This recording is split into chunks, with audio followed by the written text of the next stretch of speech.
Hello, and thank you for joining today's discussions on students' constitutional rights on school campuses. This is an essential topic for educators and school leaders, especially as we navigate the complexities of modern education and the challenges that our students face. Understanding students' constitutional rights is vital, not just for compliance with the law, but to foster an educational environment where students feel safe, respected, and empowered to express themselves. With the rise of social media and the increasing awareness of social issues, discussions around these rights are more important than ever. The foundation of our rights in the United States is rooted in the Constitution, which protects many basic freedoms. The First Amendment guarantees our freedom of speech, which is crucial for self expression and democratic engagement. It allows individuals to voice their opinions, share ideas, and challenge norms without fear of retaliation. The Fourth Amendment, on the other hand, protects us against unreasonable searches and seizures, ensuring that individuals, including students, have a right to privacy. Landmark court cases have played a significant role in clarifying these rights within educational settings.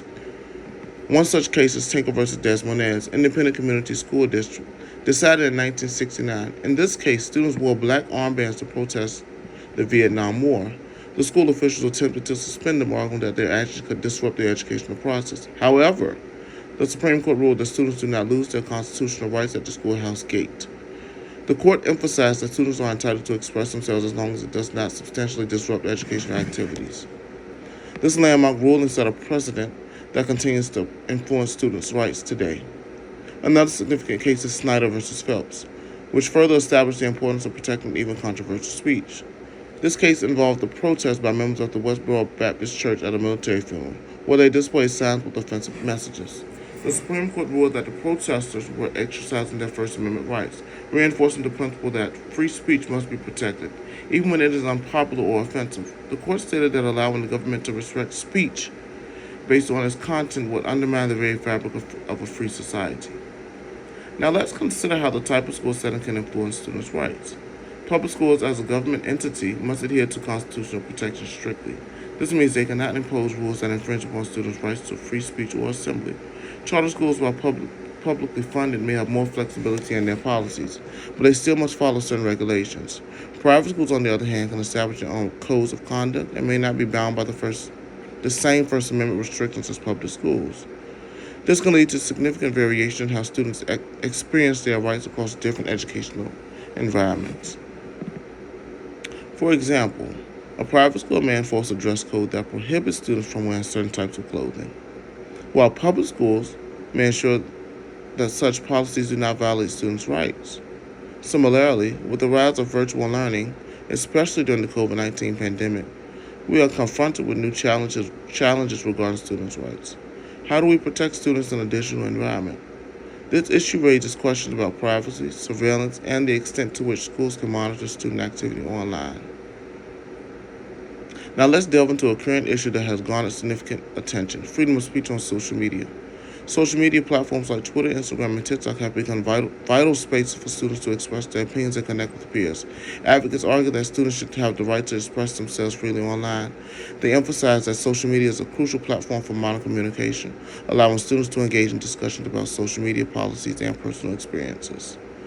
However, there are also concerns about the impact of harmful or disruptive speech on the school environment. Critics argue that inappropriate comments or cyberbullying can have severe consequences for students and create a hostile atmosphere at school.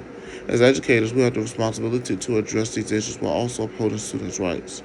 In the case of Mahoney Area School District v. B.L. 2021, the Supreme Court ruled that students are protected from speech made off school grounds. This case involved a student who was suspended for posting a vulgar message on Snapchat about the school after failing to make the varsity cheerleading team.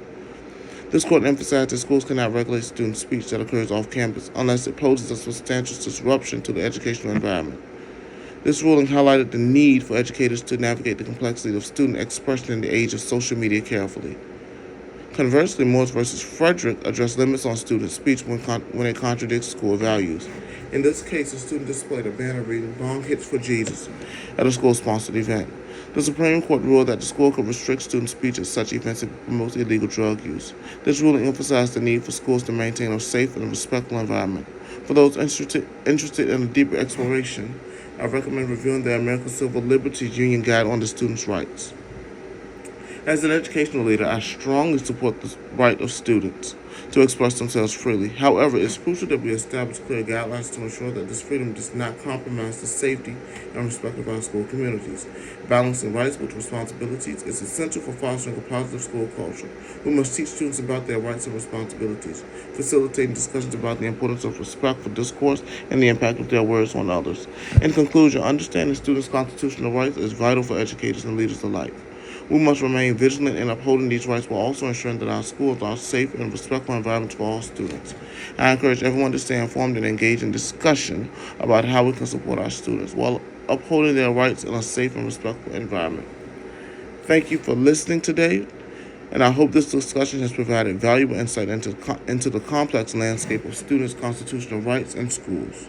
Thank you. Have a good night.